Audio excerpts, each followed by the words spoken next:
Olá, família! Sejam todos bem-vindos ao estudo diário das Escrituras. Vou mandar um forte abraço para Neuza Portela de Santa Maria, que acompanha a mensagem todos os dias aqui, tá bom? Então, gratidão. O Rafael Cavalcante também, todos vocês, né, que mandam aqui mensagem, gratidão. Né? É muito importante essa constância de nós estudarmos as Escrituras, todos os dias.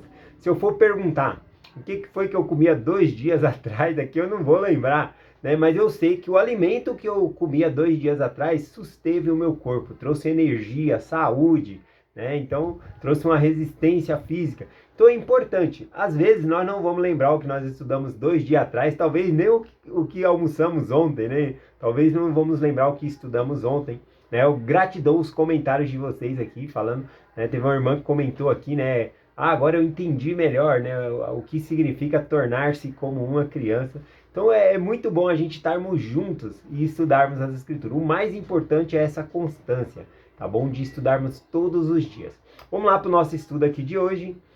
Vai ser bem rápido. Aqui diz Mosias capítulo 3, a gente leu o versículo 19, agora vamos para o versículo 20, que diz assim: Além disso, digo-vos que chegará o tempo em que o conhecimento de um Salvador se espalhará por todas as nações, tribos, línguas e povos.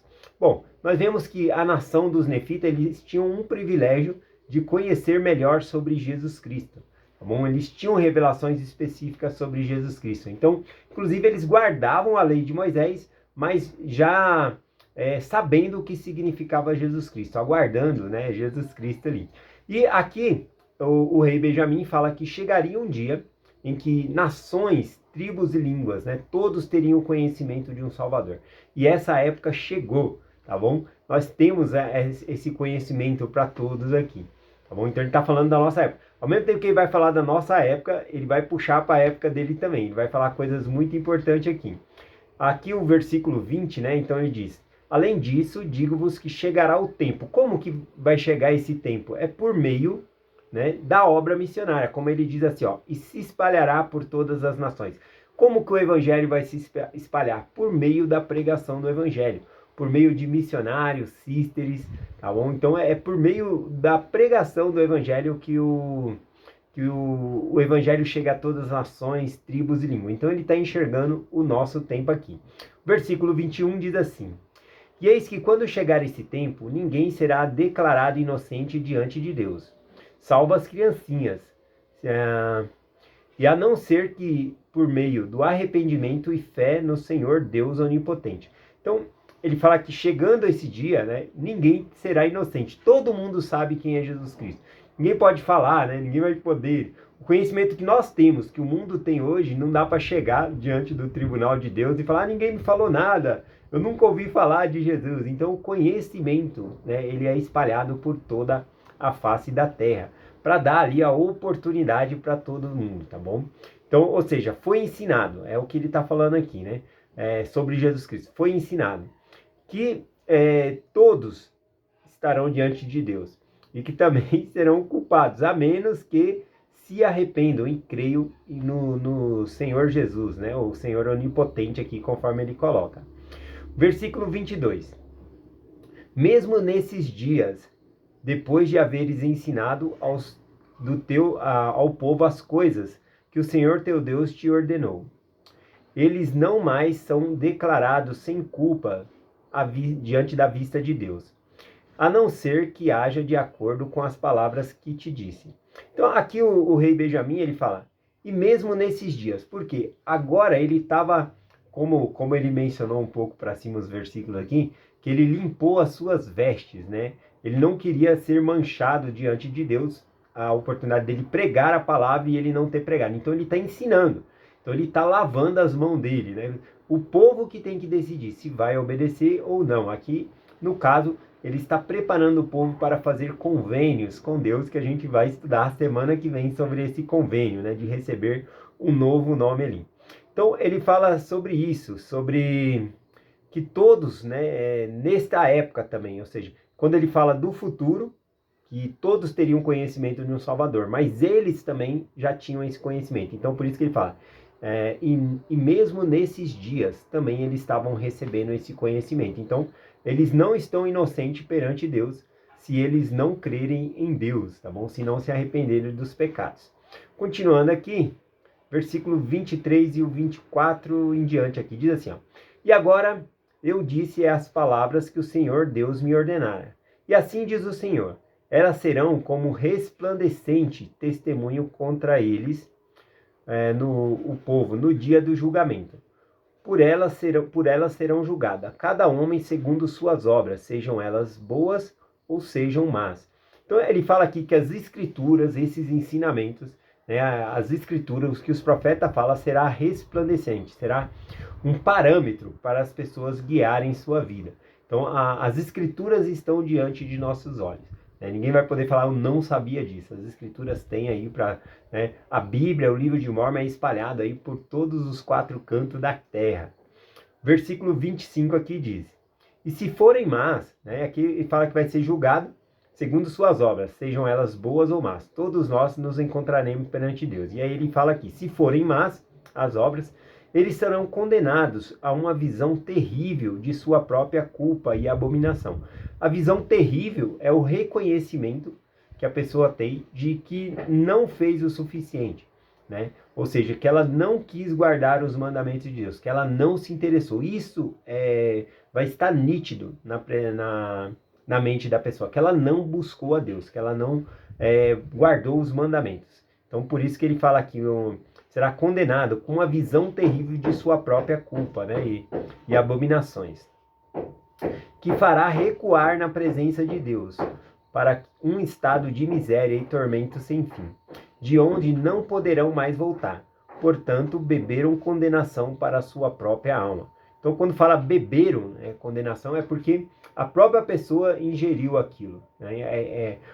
A condenação é obra de nossas próprias obras, Ou seja, é fruto de nossas obras, o que nós fazemos.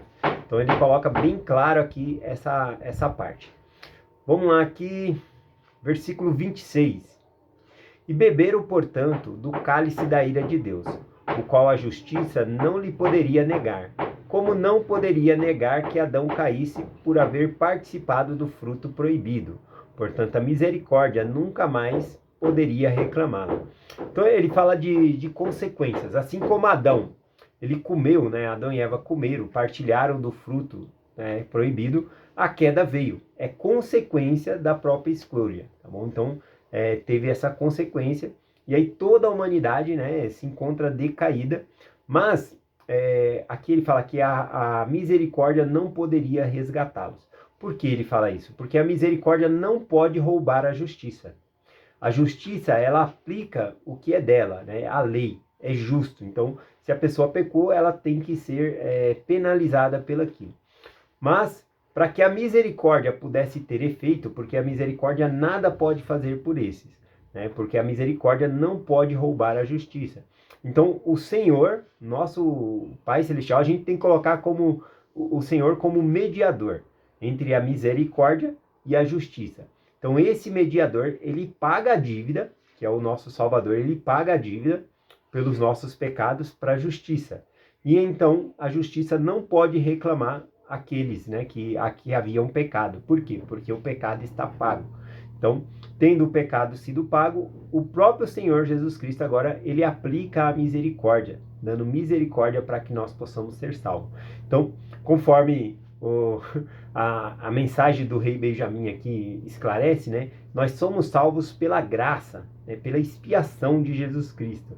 Por mais que nós tenhamos fazer alguma coisa, servamos a Deus a vida inteira, ainda assim não é suficiente. Não tem como nós pagarmos o que o Senhor fez por nós.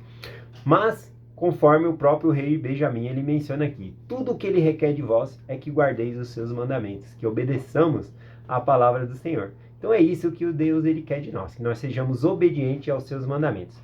Versículo 27, finalizando aqui a mensagem, diz: e o seu tormento é como um lago de fogo e enxofre, cujas chamas são inextinguíveis, cuja fumaça se acende para sempre, para sempre e sempre. E assim me ordenou o Senhor. Amém, Bom, aqui então ele fala do tormento, Ele classifica aqui, não só nessa parte, mas a Bíblia também classifica, esse tormento como um lago de fogo e enxofre. essa ideia de fogo e enxofre, né, é um vulcão em erupção mesmo. Aquela larva quente ali, né, encostar ali, você vai se queimar, vai morrer. Então, é algo muito dolorido. Só que aqui, o rei Benjamim, ele deixa muito claro que isso o Senhor está falando simbolicamente. Porque não, a condenação não é você ir para um lugar quente que vai te atormentar. A condenação é interior, como ele falou, a nossa própria culpa, a nossa própria consciência nos condenará, né? Então ele colocou aqui, ó, e o seu tormento é como um lago de fogo e enxofre. É como, não é que é lago de fogo e enxofre, é como, é simbólico aqui, né? Ele fala que a nossa culpa fica inextinguível dentro de nossa mente, né? Que se acende para todo sempre e sempre, lembrando que se nós não estamos na presença de Deus, é por conta de nossas próprias escolhas. Tá bom? Então aqui ele deixa bem claro essa parte e estou ansioso aqui para nós começarmos amanhã o estudo da próxima designação, tá bom? Que é a parte que todo esse discurso vem preparando o povo para fazer o convênio com o Senhor, tá bom? Então amanhã a gente vai começar a estudar sobre as palavras do discurso do rei Benjamim, preparando o povo para o convênio dele aqui, tá bom? O convênio com o Senhor. E é essa mensagem que eu compartilho com vocês hoje, em nome de Jesus Cristo. Amém. Até amanhã.